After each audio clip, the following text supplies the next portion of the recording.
Man of the year. Man of the year. Man of the year.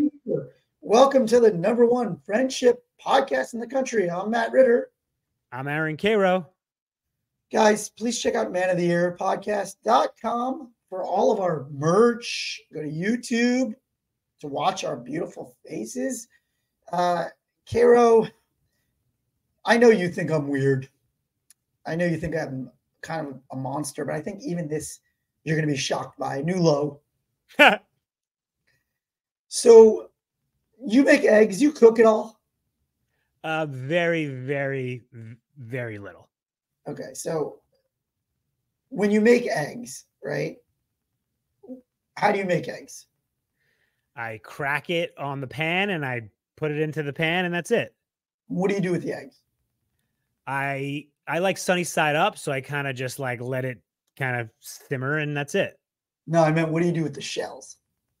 I put them in the garbage disposal like a normal person, like everybody normal who lives in Los Angeles. I don't. You put them in your omelet? Nope. I put them back in the case. No, you don't. Yeah, I do. I'm going to try to guess. I'm going to get into how insane it is. I'm going to just try to guess why you would do this. One, because you forget, which would be very Ritterish of you. Two, I don't know. I don't know any possible reason. So first of all, I just found out this was weird. Like 44 years of life, nobody ever told me this was disgusting or weird. And I was at Jess's sister's house and I did it there. And they were like, what the fuck are you doing, you monster? I'm like, oh, what do you mean? They're like, you put the used eggshells back in with unbroken eggs? I'm like, yeah. They're like, why? I'm like, well, I got used to doing it in my house, and I'll tell you why, because the garbage isn't on the same wall as where I'm cooking. So my stove is not on the same wall as the garbage. So I tried it a few times where like a normal person, I would throw it out in the garbage, but it would just end up getting yolk like on the floor or something. You can never make fun of me ever again. This is way worse than anything I've ever done. Why? I still don't understand why it's such a big deal to people. Do you peel an orange and put the peel back in the fridge? No, but I'm putting it back inside a case. It's closed. It's not like you open the fridge and you see gross shells.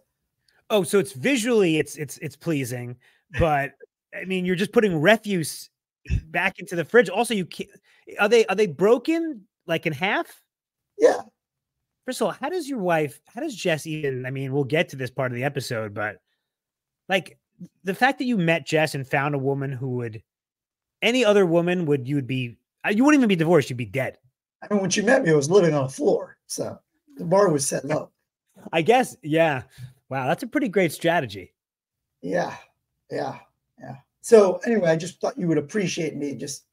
I don't know. Does anybody else do this? That's what I want to know from our listeners. No, why can't you, now that you know it's not normal, just put it on a paper towel and that's it. Just an extra step. Jess doesn't have a problem with it. I married the one woman who doesn't have a problem with it. You know what? I bet if we asked her with on truth serum, she has a major problem with it. She's just picking her battles. You might be right. She's literally walking on eggshells around you. She's literally walking on eggshells. Wow. You're a sociopath. Honestly, friendship over. Wow. I'm wondering when this episode airs, how much shit I'm going to get for this. You know, like I really. A lot. I mean, I want to bet they'd say over under. Yeah. 0 people say they do the same thing. Wow. You really think so, huh? At least I got one person who texts from their computer. You might be right. This may be one of those where it's just a 0, where I'm just alone. We're going to do a poll. We're going to do a poll on Instagram. Alone on Ritter Island. Yeah. It was so, you know what's so amazing to me is that what does that make me? That it never even occurred to me that this was unruly behavior. I mean, it makes you a monster. I mean, you're right. I mean, I guess in the scheme of the world, it's a pretty endearing monstrosity. I have others that are not as endearing though. Yes. That's another episode, but it's interesting. I was going to say it's interesting because you and I always discuss that like the amount of emails that we get that are not from men, but are from wives or girlfriends is pretty high talking about their partner. Now we haven't got their eggshell situation in an email. Everybody has one. Every wife has one. Every wife has an eggshell they're walking on. Yours is just literal. Yeah, I thought it would be a great way into the episode. My literal eggshells to their proverbial eggshells. Yeah, exactly. And look, I have a cool wife. She lets me leave eggshells inside the case, and she let us go to Sundance, which was cool. I don't know if you thought I was going to get the pass. Well, I want to talk also a little bit about that you have to get permission to do stuff. I know you're going to say, when you have a family, you'll understand. But I don't have to say it anymore now. It's assumed. It's assumed. But yes, it is nice that she allowed you, a grown man who doesn't know how to throw out eggs, to go to Sundance. Well, when you have a child, yeah, you can't just go willy-nilly like, hey, it's Friday. Where are you? Oh, I'm in Park City. Did you ask permission before you had a child? I don't know. Nothing seemed to matter before then. I just want to finish what I was saying, just to make sense. The emails that we get from wives are often asking us for help with their husbands because their husbands either don't have friends, don't hang out with their friends, don't do fun stuff with their friends, and only hang out with the wives. And so that's the jumping off point for this episode, which is like, we want to actually speak directly to the female listeners, wives, girlfriends, as we call them, WAGs. And yes, we are inclusive. We could also include partners, husbands, and boyfriends and habs. But I think this will mostly be, to the WAG audience, how to help your husband or partner be a better friend. And they need help. And do they need help? So, your wife doesn't really need to do this because you're already an apex friend. You have a lot of friends. If anything, she's stopping you from doing more stuff. But that's a bit unusual. And that surprised us when we started the pod. You're talking about me, myself, or just the larger public? No, the larger population of WAGs being like, why does my husband only hang out with me?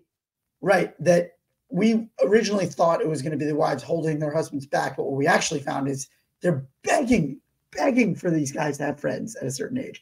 I wanted to get into, just quickly refresher, maybe we have some new audience members, for why men find themselves like this. Just a quick, how did we get here? Where men 30, 35, 40 are waking up and just being like, oh, I have nothing to do this weekend, honey. I'm just going to sit home.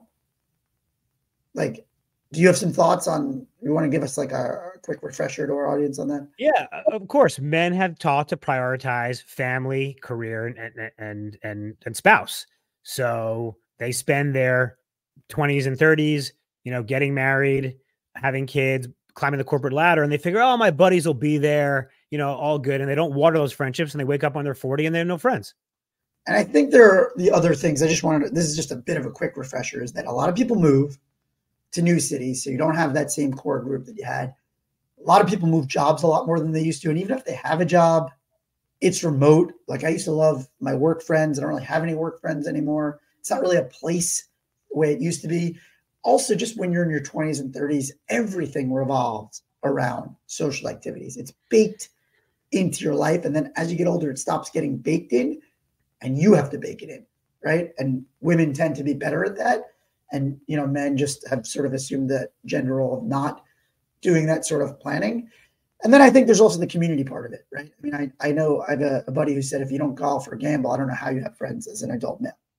And so for a lot of these guys who are not golfing or at some sort of community-based event, if they're not engaged in the community, there's just nothing. Can I ask you to do something which, never gets anyone in trouble, which is speak for women everywhere, which is, why is it important for wives and girlfriends to have a partner who has a healthy social life, has friends, etc.? Well, first off, it's going to affect you if they don't, right? It's not in isolation. If your partner is struggling, you are going to be struggling. It's going to affect your relationship dynamic too. It's like, when your partner is not feeling good about themselves, low self-esteem, depression, like that's hard on the relationship, first of all. But second of all, you should support the way that you support your partner's career ambitions. You should support their social ambitions, because that's part of being their best self, right? And you want to be with somebody who's their best self, ideally. And also, it's a lot of pressure on you. If they don't have friends, it just adds a strain that, frankly, isn't fair to you, that they're investing all that. I mean, you were the one who, I forget who, remind me who coined the phrase OSO, other significant other. I think people who have those healthy friendships in life, they have better relationships. Yeah, and I want to harp on that last point for a moment, because actually a lot of the emails we get, it's not like the husband is depressed or sad. He actually is, quote, fine with not having friends.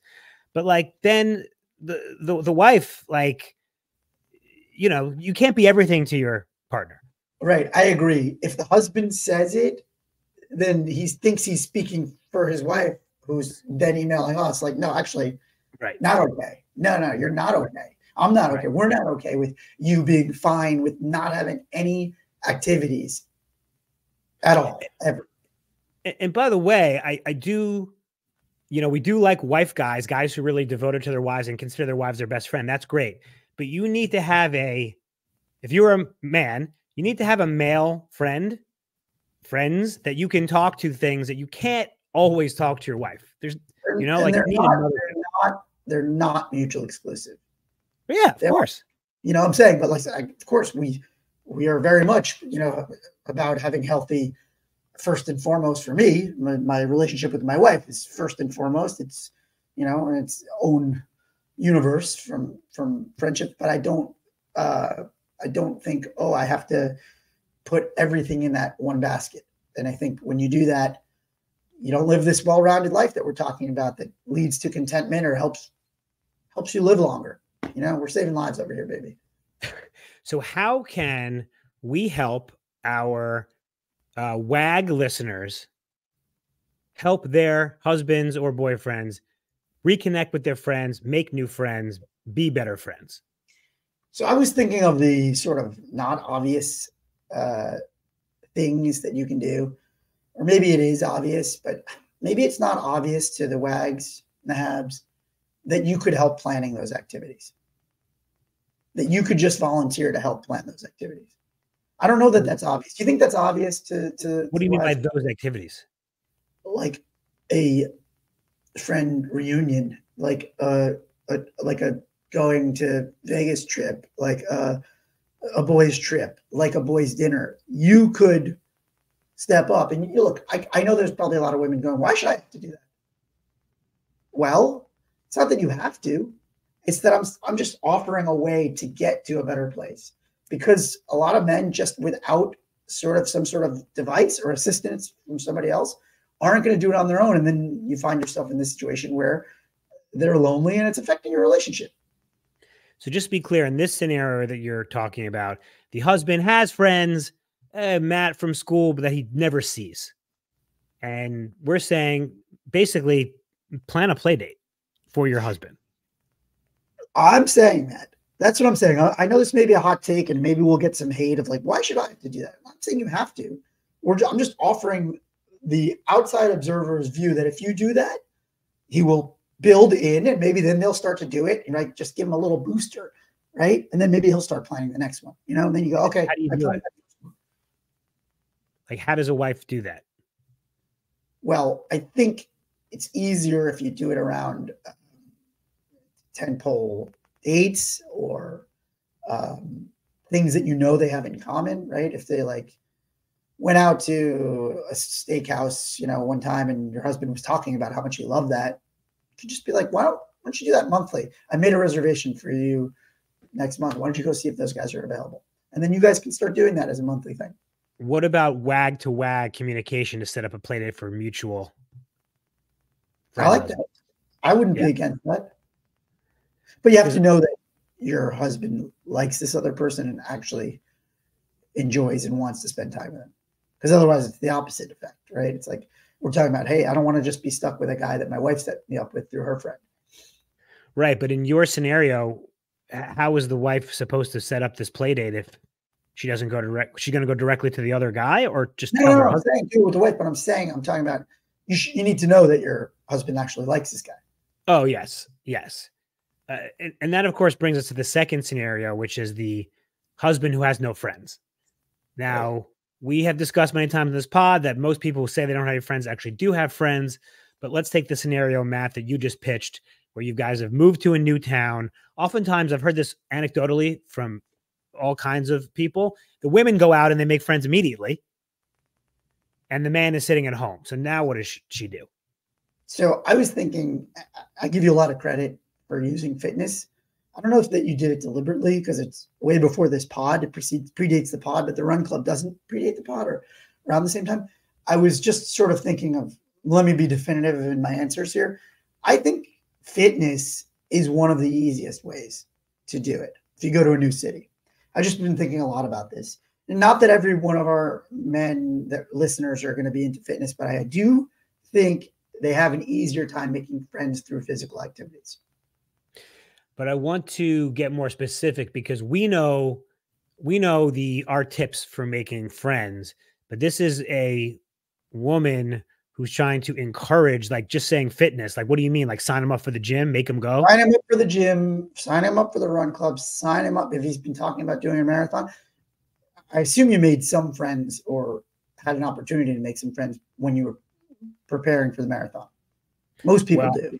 You didn't because you're a weirdo. Yeah, because I mean, I don't train for marathons. I just show up that day. You missed out on a huge opportunity.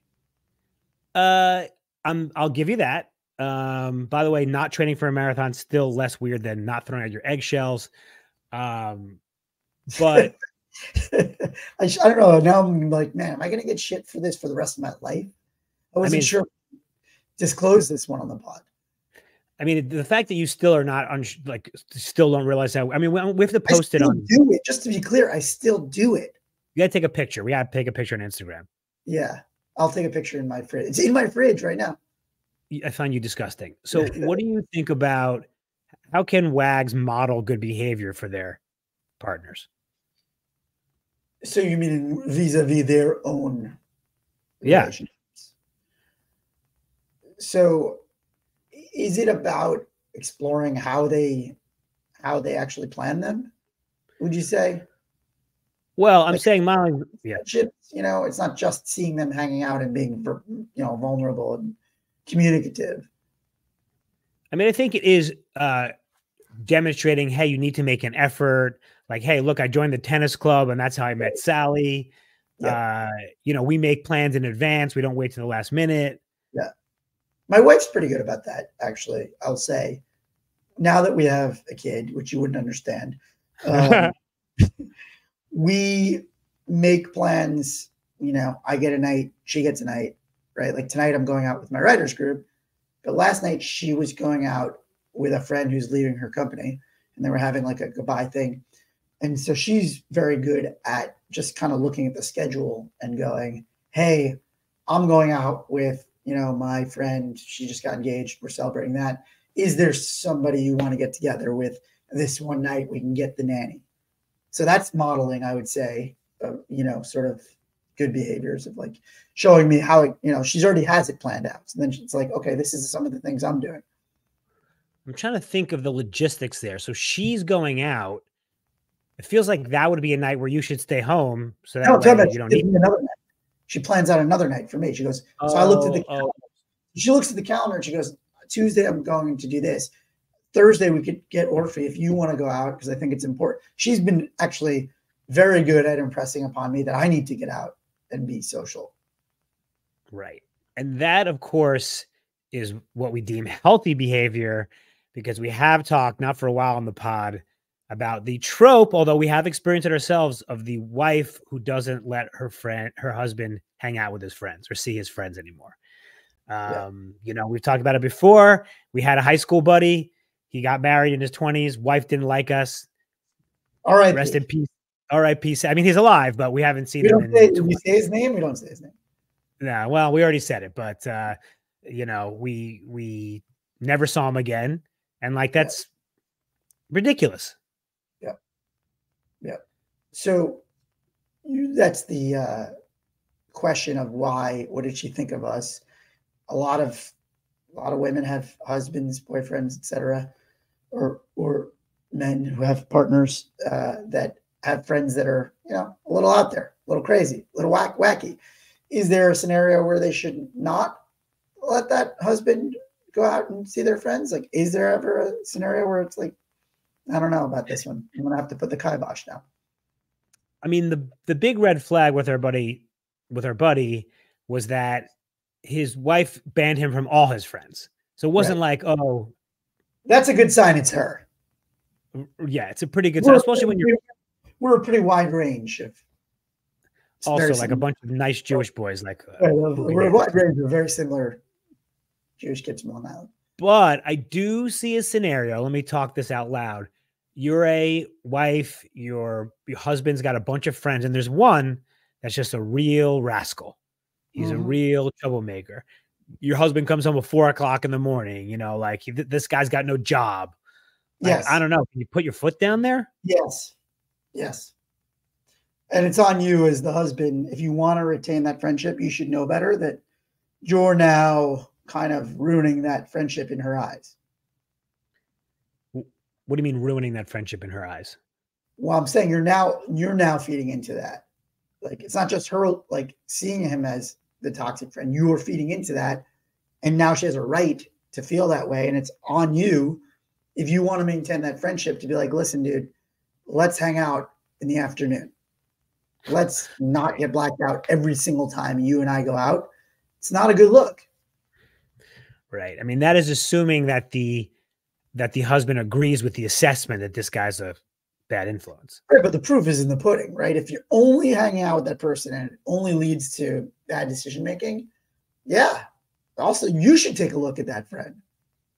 Right. I mean, can't wait till my future wife is like, Matt. And I go, why. Matt, we can only hang out in the afternoon. That's what I'm saying. That's why. First 9 out of 10 times, just over by 5 p.m. And then the 10th time, we're going to Colombia, the country, and we're never coming back. Should we take a listener question? Let's do it. Okay, I'm very excited for this one. This is a Matt special. It's a doozy, requires some nuance. So it's a bit long, but I'm just going to read it. Hi, Matt and Karo. Love the podcast, and I chant along with you guys at the top of every episode. Thank you. Screwed up the chant this time, but so I have a question for your asking for a friend segment, and it's a doozy. I love my husband's friends, but lately there's been an issue with one in particular who's one of his best friends. I've known him for many years. I've hung out with him many times. Every once in a while, even it's just the two of us. But he's recently gotten divorced, and I can't help but think in the past few months, he kind of seems to be flirting with me. He does it both when we've been alone and also right in front of my husband, but I think it's subtle enough that my husband is too dumb to even realize it's happening. You know, pretty funny jab on the husband. I feel like she's kind of going through something right now, and I feel uncomfortable about it, but I really don't want to bring it up with my husband, who will totally overact, or with his friend, who I know is in a rough patch and will probably be super offended and just deny it. Karo and Matt, what do I do? Oh my God, this is a hard one. Well, you never say that. One of the best questions we've gotten, and I feel for everybody involved. First off, like, I don't like that dig on the husband being dumb. I feel like you're indulging in this flirtation. Okay. Yeah. First of all, I would like you to objectively assess your role in this. You know, are you indulging in any of this or not? Not that it's on you. Isn't that a little bit like asking for it trope? No, I'm saying she said my husband's dumb, blah blah blah. Oh, like, well, what is actually going on here? You know, yeah. Like, what is actually happening? Because, like, first of all, I happen to think that it's not really a good idea to hang out alone with a divorced buddy, my wife and some divorced buddy who's going through some weird shit. But they hung out before. They hung out before he was divorced. No, not because I don't trust my wife or whatever, but I just think, you know, there's a reason we set sort of like boundaries in this world, just to not put ourselves in uncomfortable situations, I'll call it. You know, it's an uncomfortable situation if your wife's out alone at night just a buddy to begin with. To be honest, most of us aren't really super comfortable with that. If it's just the two of them, most people, I'm not comfortable with that. Most people are not comfortable with that. I think we have to like be a little bit honest. Like a lot of people are like, oh, you don't trust your spouse or you don't trust your friend. I'm like, this is why we put these boundaries up. So we don't even have to get into these uncomfortable situations. Right. That's my first and foremost of like, you know what? He's going through a divorce. Like, that's not really the time for you and him to be spending a lot of alone time. I mean, I think you're also extrapolating. They didn't say they were hanging out at night. They didn't say a lot of alone time. I think it was just more of a me and Jess situation where occasionally I just see her. Yeah. No, that's fine. But I'm just saying, like, if he's now saying some weird things, right? Right. You got to nip that in the bud right away. You know what she does? Only hang out in the afternoon, the Ritter rule. Yeah. Yeah. Or look, if you're close enough, like, I think maybe you could lightheartedly make a jab about it. To who? To whom? To him. You know, is there a way to like diffuse it and like give him an out, showing that like not cool? Is that a potential way out of it? I'm just thinking out loud on the fly here, because you want to nip it. Look, you care about this friendship. You know that like he's in a bad place. Clearly, it sounds like you know he's been in a bad place because he didn't act like this when he wasn't going through a divorce. Right. And also, we should say, dude, like, don't flirt with your friend's wife. Obviously. Okay.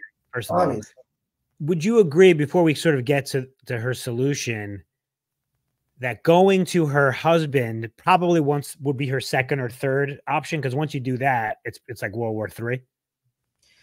It can quickly escalate. I don't know her husband. You know, if her husband's the kind of guy that can totally, sounds like he can't totally handle it. If you just said, hey, I think he's going through a rough patch. I think he said something inappropriate. Like, if Jesse came to me and said that and you were going through divorce, like, we would be able to handle it. You know? But I know some people that would not be able to handle it. Okay, how about this? Here's my pitch. What if she goes to her husband, not with this specific information of like, he's flirting with me, just, hey, Jimmy, things are not going well. Like, you need to hang out. Like, don't even say anything about the flirting. Does that just do nothing? You're saying just don't hang out with him? No, I'm sorry. Just say, hey, Matt, will you call Jimmy or hang out with Jimmy? Like, he seems like he's really going through a rough patch, not specifying anything that happened. Right. Just get them to hang out more. Yeah. Look, I generally don't like any trust issues being built between a couple, of like not telling your spouse something that is relevant. Yeah. It's a little bit of an omission, but yeah, I just don't like, that's just, you know, I just don't think it's healthy for relationships to omit if it's something you think your partner has a right to know. Yeah. So I think if you think he has a right to know, you got to tell him, you know, but it's a questionable one, right? Because it isn't really right. It doesn't sound like it rose to the level of something like crazy that it could be like dealt with, you know, like if you feel like, oh, I can deal with this and just nip it, you know, but I don't like encouraging, oh, don't tell your husband that this is going on with some other dude that he's friends with. That's just not good. What about the old classic, get the guy a new girlfriend? Yeah. I mean, is that easy? No, but I mean, you know, it's just, is that an easy fix? Oh, let's just get him a new wife. You know, get him laid. I don't know. Oof, that's a tough. I mean, that's why I said, oof, this is a tough one. That makes me uncomfortable to think about. Yeah. You know, so maybe your first. What was my first instinct? Your first instinct was have a conversation with a divorcee, but in a diplomatic. I wouldn't say, hey, Jimmy, you know, I don't know. I don't like the way you're at. I mean, you could just come out with it.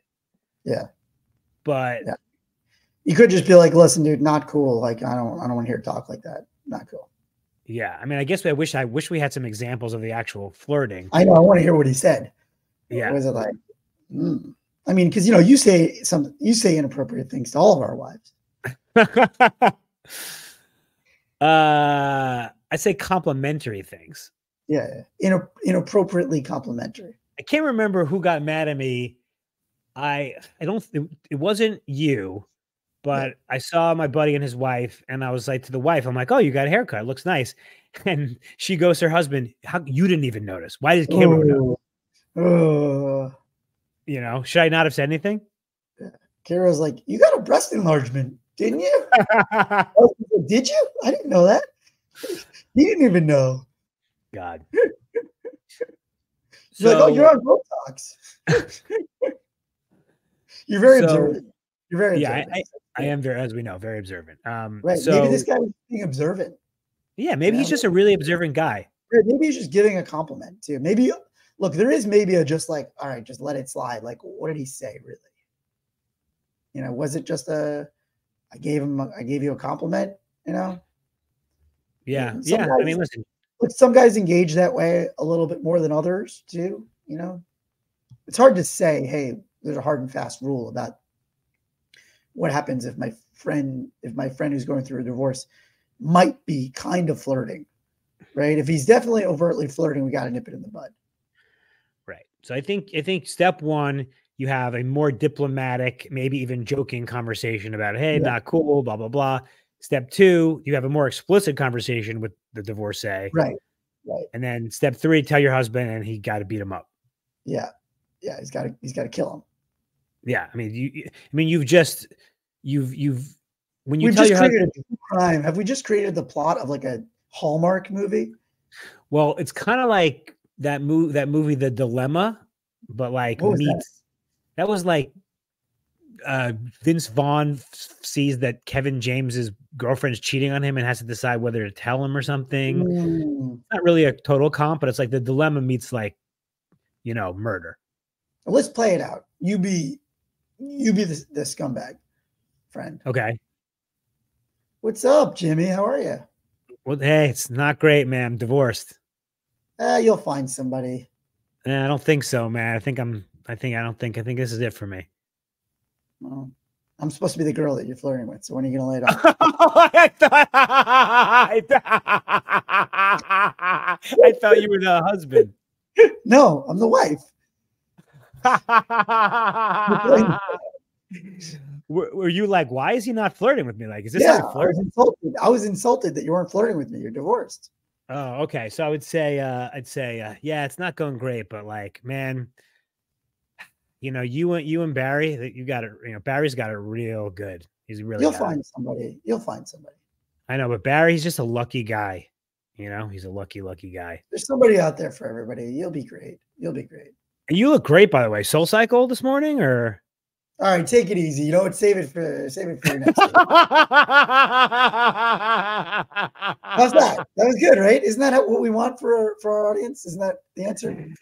Oh my God, you playing a wife? I mean, that's the best role play. Save it for the escort you're gonna hire tonight. How about that? Oh my God! All right. Well, I think we answered this as best as we humanly could. As always, did we come up with a solution?